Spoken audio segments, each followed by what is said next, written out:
जय माता की मित्रों। आज बात करते हैं शनिदेव सप्तम स्थान में। सप्तम स्थान में भावानुसार किसी भी विद्वान ने शनिदेव के कोई अच्छे फलों का के बारे में नहीं लिखा है।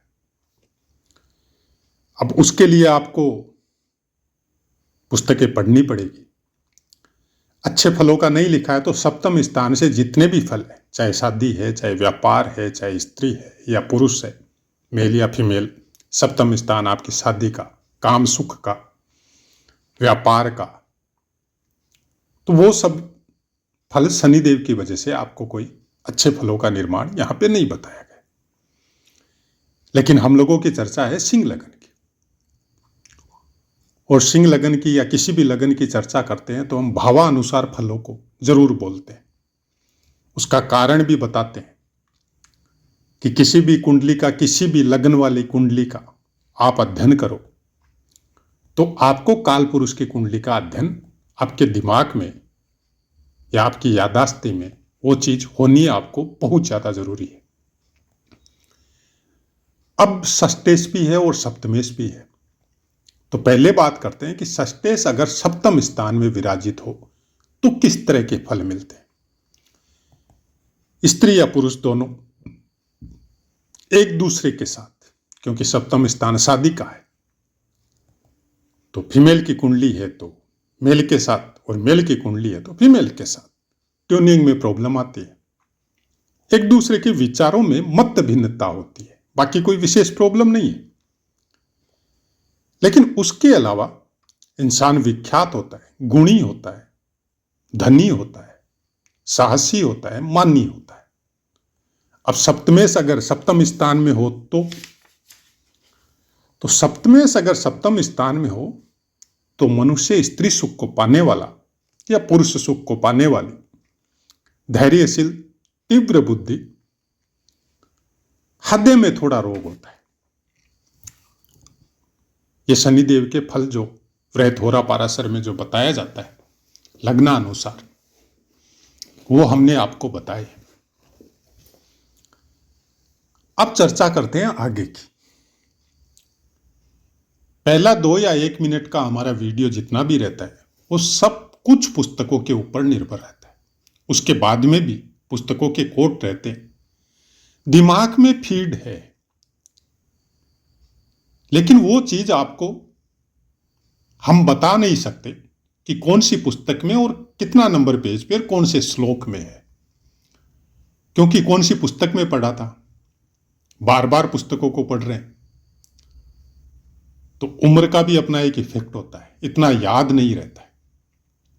याद क्या रहता है कि जो एक्चुअल चीज है उसको समझना कैसे है। वो चीज जब आपके दिमाग में फीड हो जाती है कि शनिदेव के कारकत्व क्या है, उस भाव के कारकत्व क्या है, तब बाकी फिर श्लोक हो या चाहे उस पुस्तक के पेज नंबर हो, फिर उसकी कोई जरूरत नहीं रहती। ये हमारा अपना तरीका है ज्योतिष को समझने का। शनिदेव यहां पे कुंभ राशि पे होते हैं और कुंभ राशि के शनिदेव योग कारक होते हैं। यहां से इनकी तीसरी दृष्टि अपनी नीच राशि पर आपके भाग्य स्थान पे जाती है। पिता से अनबन हो, पिता से दूरी हो, पिता के साथ व्यापार में शामिल नहीं हो या काम में शामिल नहीं हो, पिता के नजदीक नहीं हो, जब भी कर्म क्षेत्र में उतरेंगे, या ऐसे भी हो सकता है कि आपके पिता आपसे बहुत दूर रहते हो, चाहे सर्विस की वजह से या बिजनेस की वजह से, या ये हो सकता है कि आप एजुकेशन की वजह से बचपन में ही हॉस्टल वगैरह में आपको रहना पड़ गया, उसके बाद में कर्म क्षेत्र में उतरे तो आपकी पोस्टिंग या आपका काम कुछ इस तरह का हुआ कि पिता से निरंतर दूरी बनी रहती। धर्म के मामले में, क्योंकि आपका 9वां स्थान भाग्य स्थान, धर्म स्थान, आडंबर के साथ नहीं मानेंगे, नियमित नहीं मानेंगे।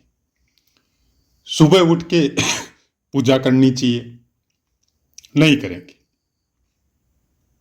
लेकिन मन से या अपने हृदय से पूरे शाश्वत धर्म का जो पालन करना है वो सब करेंगे। सनातन धर्म का मतलब क्या है? सर्वे भवन्तु सुखिनः सर्वे सन्तु निरामया। ये शनिदेव का कारकत्व है। सबके हित के विषय में सोचना, सबके भले के लिए सोचना, सबका सम्मान करना, सबको आदर देना, किसी को दुख तकलीफ नहीं देना, ये शनिदेव के कारकत्व है। अब आप इसको समझते हैं या नहीं समझते हैं, या आप इसको किस तरह से समझते हैं, या आपके अपने ज्ञान के ऊपर निर्भर है। हम छोटा मोटा इंसान है तो हम इसी तरह समझते हैं। न तो कोई प्रकांड विद्वान है, न कोई हमारे पास उपाधि है, न कहीं पे कोई संस्कृत का कोई अध्ययन किया है। थोड़ा बहुत जो दिया है भगवान ने, पता नहीं हमको भी कैसे थोड़ा बहुत जो संस्कृत का ज्ञान हुआ है, कैसे हुआ हम भी नहीं जानते इस बात को। तो हमारे अनुसार यहां पे शनिदेव आपको निश्चल बनाते हैं धर्म के मामले में। जब मन हुआ तो आप 2 घंटा तक बैठे रहेंगे, चाहे मूर्ति के सामने चाहे एकांत में। और जब मन नहीं हुआ तो आप नियमावली आप आरती करना है, पूजा करना है, उसको नहीं मानेंगे, नहीं करेंगे। आपके हृदय और आपके दिमाग के ऊपर निर्भर है। लेकिन निश्चल होता है धर्म के मामले में ऐसा इंसान।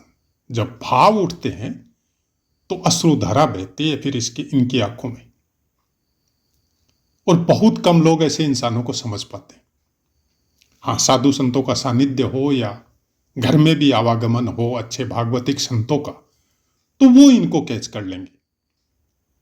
और अगर साधु संतों का साथ मिले, संस्कार और पारिवारिक संस्कार भी अच्छा हो, तो ये विरक्त भी हो सकते हैं, क्योंकि इनकी 7वीं दृष्टि आपके लगन पर जाती है। लगन आपका मस्तिष्क, आपका होल बॉडी, क्योंकि आफ्टर ऑल भोगना सब कुछ लगन को है। तो यहां पे आपको एकदम शार्प माइंडेड बना देते हैं, आप टू द पॉइंट हो जाते हैं। और अगर संस्कार अच्छा हो, संतों की वाणी का श्रवण हो, संतों का सानिध्य हो, ऐसे स्थान पे कहीं पे आपका जन्म हो गया हो, क्योंकि बाकी कुंडलियों का अध्ययन से आपको पता चलता है ये सब बातों का, तो ऐसा इंसान धीरे धीरे चीज को समझना शुरू कर देता है कि शरीर क्यों मिला है और इससे हमको करना क्या है। भोग को भोगने के लिए मिला है, तो हमको कौन से भोग चाहिए। 7वें स्थान पे बैठा है तो काम भोग चाहिए, या फिर हमको ईश्वरीय भोग चाहिए। ये वो निर्णय कर लेता है, क्योंकि शनिदेव दिमाग के मामले में, जो एक रामायण में एक चौपाई है शायद, हम वो उसको भूल गए कि लास्ट का उसका वो है कि सार सार को गई रे थोता दे उड़ाए। तो ये सार को पकड़ते हैं,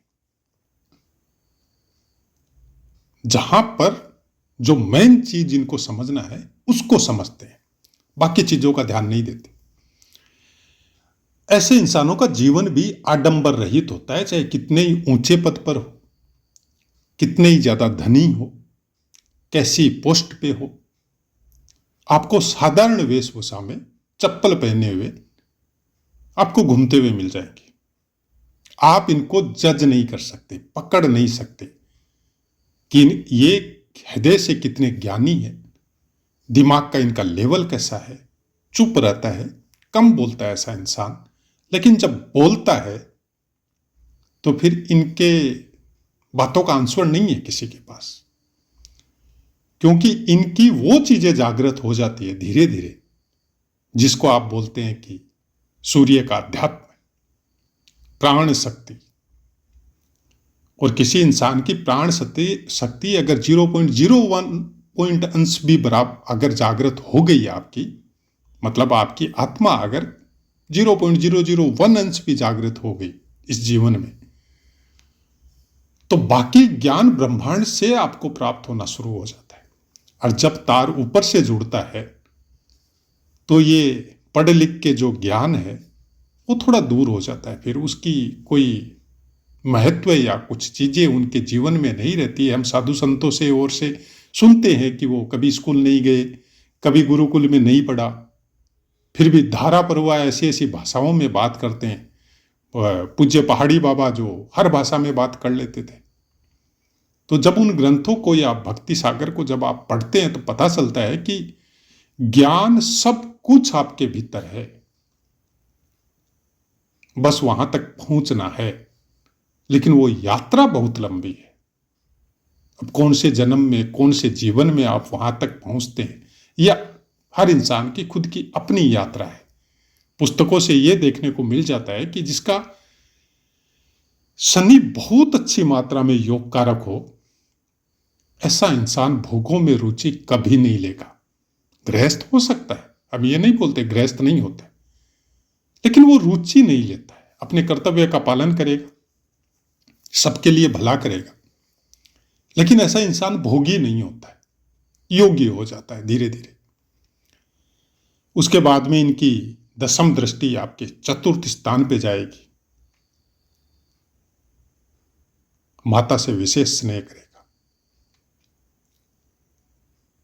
घर से बहुत प्यार करेगा, घर की जितनी भी जरूरतें हैं या जितना भी इनका कर्तव्य है वो सब फुलफिल करेगा, हर आदेश का पालन करेगा, बताएगा नहीं। बस प्रॉब्लम यही है। शनिदेव मौनी बाबा है। बोलते ना, कम बोलता है इंसान, कई बार मजाक भी उड़ाया जाता है, बोलता ही नहीं है, क्या सोचते रहता है पता नहीं है। लेकिन इनकी स्ट्रगल भीतर चलती है। इनको इंटरनल ज्ञान होता है, बाहरी जो लोगों को दिखाने वाला ज्ञान इनके पास होता है, लेकिन ये नहीं करते। इनको वो फालतू लगता है कि उनको बिना मतलब कोई बात पे बहस करके अपने समय को बर्बाद करने से कोई मतलब नहीं है। ये कुछ चीजों को खोजते रहते हैं मौन रह के। अगर चंद्रमा थोड़ा भी ठीक है तो ये बहुत अच्छी यात्रा करते हैं, लेकिन विचार अगर नेगेटिव हो गए, चंद्रमा अगर वीक हो गया या इनकी दृष्टि में आ गया और सूर्य का भी साथ नहीं है, तो फिर नेगेटिव विचारधारा में जा सकते।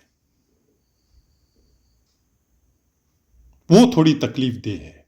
सप्तम स्थान का शनिदेव जब दशम दृष्टि आपके चतुर्थ स्थान पे देता है तो ये चंद्रमा का स्थान है, क्योंकि कुंभ राशि पे शनिदेव बलवान होते, और दशम दृष्टि आपके कर्तव्य की, आपके कर्म की है। तो उससे संबंधित कर्म आप तब करेंगे अच्छे जब आपका चंद्रमा मजबूत होगा। अब चंद्रमा अगर चतुर्थ स्थान में बैठा है और शनिदेव की दशम दृष्टि है वहां पे, तो वहां पे चंद्रमा दूषित नहीं होता है। फिर शनिदेव को बल मिलता है और चंद्रमा को भी बल मिलता है, क्योंकि इनको पता चल जाता है कि मेरा कर्तव्य क्या है। हालांकि चंद्रमा यहां पे नीच राशि पे विराजित होगा, लेकिन क्योंकि कारक है चतुर्थ स्थान पे, तो नीच और उच्च का महत्व इतना ज्यादा नहीं होता है। उसका महत्व उससे आप समझ सकते हैं कि अपने स्थान से कितना दूर है या सूर्य से कितना दूर है। इससे आपको बहुत अच्छी तरह समझ में आ जाता है, क्योंकि अपने स्थान से चंद्रमा अगर चतुर्थ में बैठता है तो पंचम होता है, तो अपनी राशि से धर्म त्रिकोण में आता है, ज्ञान के त्रिकोण में आता है, और शनिदेव उसी ज्ञान को जागृत करते हैं। ये सब बातें जब आप अभ्यास में जाते हैं, हर इंसान की, हर ज्योतिष की, शास्त्रों को पढ़ने की या ज्योतिष को पढ़ने की अलग शैली होती है, और उसके दिमाग में वो चीजें, आप ये समझ लो कि जब आप ज्योतिष को पढ़ना चालू करते हैं और आपका अगर अष्टम पंचम थोड़ा सा भी जागृत अवस्था में हो, या उनकी दशा महादशा या अंतरदशा हो, या योग कारक हो, उस स्थान से संबंधित ग्रह षटबल में भी बली हो, तो फिर वो यात्रा उनकी इंटरनल हो जाती है। फिर शब्दों में समझाना सामने वाले को थोड़ा मुश्किल होता है। ये आपके पास 2-2 घंटे तक बैठे रहेंगे बिना बोले, और इंसान बोर होके उठ के चला जाता है। इनको कोई इफेक्ट ही नहीं होता है, और सबसे बड़ी खास बात, इनको पता ही नहीं चलता है कि आप इनके पास बैठे। ये अपनी दुनिया में मस्त हो जाते हैं और क्या से क्या सोचते हैं। आम इंसान को अगर बोला जाए तो कई बार तो ऐसे इंसानों को पागल तक बोल दिया जाता है, लेकिन ये पागल नहीं होते। इनकी दूरी भौतिक शरीर से बनके आध्यात्मिक शरीर की तरफ नजदीकियां हो जाती। और ऐसे इंसानों को बहुत बार हमने देखा है, इनको आदेश या इनकी वाणी या इनकी वार्तालाप कुछ अलग चीजों से या अलग शक्तियों से होनी शुरू हो जाती। ऐसा ही कुछ वाक्य हमारे साथ भी हुआ है और उन्होंने एकदम डीपली बताया ये बात। हमने पूछा, बाबा जी आप क्या ज्योतिष को जानते हैं? बोले हम नहीं जानते, हमारे गुरु का आशीर्वाद है। क्योंकि जितने भी साधु संतों को आप देखेंगे तो वो कुछ भी अपने ऊपर नहीं लेते, वो सब कुछ अपने गुरु के ऊपर देते हैं और यही गुरु भक्ति होती। साधारण सा दिखने वाला इंसान जिसको भिखारी समझ के भगा दिया जाता है और जब उनसे वार्तालाप होती है तो पता चलता है कि गजब है, ऐसे सूत्र तो ज्योतिष में लिखे हुए ही नहीं है। तो ये जो सूत्र हम लोगों को ज्योतिष में लिखे हुए मिलते हैं उनको समझना बहुत मुश्किल है, क्योंकि कोई भी ज्योतिष से संबंधित जितने भी ग्रह ब्रह्मांड में है, जो 9 के 9 ग्रह जिनके बारे में हम लोग फलित करते हैं, प्रिडिक्ट करते हैं, वो ग्रह आपके भौतिक शरीर के सुखों के लिए नहीं बने। कि आपका शनि अगर सप्तम स्थान में आ गया तो वो शनि जो सुदूर ब्रह्मांड में कहीं पे बैठा हुआ है गुरुत्वाकर्षण के द्वारा, वो पृथ्वी पे अपनी रश्मियां भेज रहा है, तो पर्टिकुलर एक आपके लिए वो अलग से फलों का निर्माण करके एनी टाइम आपको देते रहेगा, यह नहीं है। उसको जो देना था वो दे चुका है। क्योंकि जब इंसान का जन्म होता है तो प्रारब्ध बनता है कई जन्मों का। वो सब रश्मियां उसी प्रारब्ध अनुसार स्लोट के आपके चक्रों में उन ग्रहों से संबंधित, नक्षत्रों से संबंधित आपके पैदा होते ही वो आपको प्राप्त हो जाती।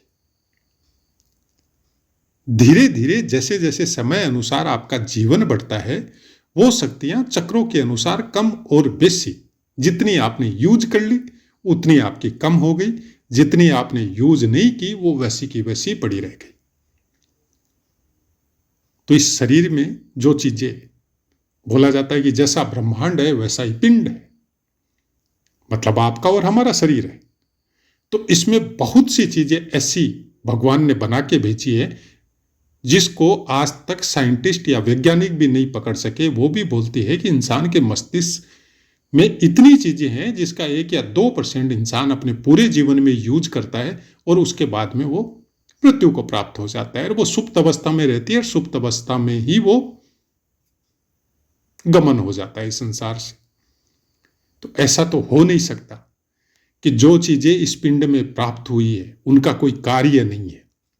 कार्य तो उनका भी है, लेकिन चाहे संस्कारवश हो, चाहे अच्छे कोई ज्ञानी महात्मा, कोई सिद्ध पुरुष आपको मिले नहीं, उन चीजों को जागृत करने का रास्ता आपको मिला नहीं, क्योंकि प्रारब्ध के अनुसार आपको वो चीजें प्राप्त हुई है। किसी ग्रह ने कोई भी चीज की छेड़छाड़ आपके साथ नहीं की है। तो जब उस स्लॉट को हम लोगों ने जागृत ही नहीं किया तो फिर कैसे बोल सकते हैं कि यह शनिदेव की पीड़ा है? शनिदेव के स्लॉट को हम लोगों ने जागृत ही नहीं किया, तो फिर पीड़ा कैसे बोल सकते हैं? पीड़ा ऐसे बोल सकते हैं कि जिस स्लॉट को आपने जागृत ही नहीं किया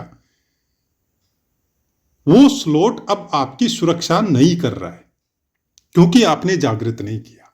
तो आदमी इस भौतिक शरीर के सुखों के चक्कर में ही पड़ा रहता है कि यही जीवन है, आगे इसके आगे कुछ नहीं है।